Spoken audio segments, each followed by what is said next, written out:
چې د ټول خیبر پښتونخوا مسله ده، د ټولو پښتنو مسله ده چې د پښتو فلمونو ډرامو نه دا فحاشي ختمه شي. د پښتو فلمونو ډرامو کې چې کومه بېعزتي د پښتنو کېږي دا دې ختمه شي. په دې باندې ما مخکې سپیکر صاحب سره خبرې کړې وې، خو سپیکر صاحب په هغې باندې ایکشن هم اخیستی. خو زه وایم چې اختتامي خبرې په دې باندې وشي. څو ځله دا بیانونه هم رالل چې سنسر بورډ دا دې جوړېږي او دغه دې جوړېږي، خو د 2015 نه واخلې 16 باندې مې یو بیان راغلی دی، 2017 کې هم بیان راغلی دی په اخبارونو کې، خو تر ننه پورې سنسر بورډ جوړ نه شو.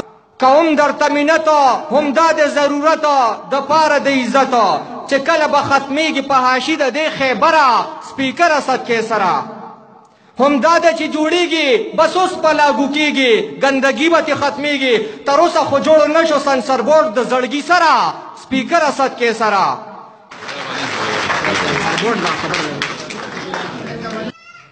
تا دغه وکړه د سنسر بورډ وکړه، سنسر بورډ ماننم چې نو دغه سره خبرې وکړې.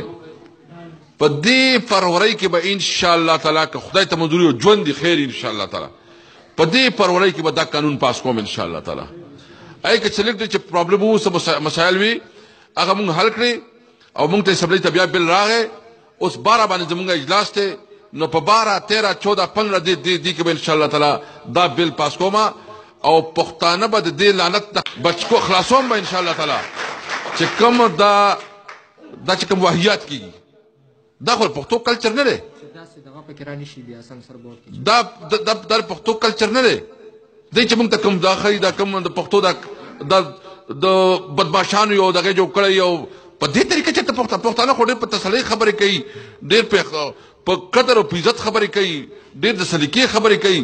او دا خو نه چې دا دی چې کوم دا د شوټینګ جوړ کړی او د ځوانانو ته یو غلط زموږ کلچر پیش کوي او ټول دنیا ته زموږ غلط کلچر پیش کوي او بیا چې کوم فحاشي پکې کوي. دې کلچر نه موږ د برات اعلان کوو، دې کلچر سره زموږ هېڅ تعلق نشته. په دې به سنسر بورډ جوړوم انشاءالله تعالی او دا به کوو که خیر وي.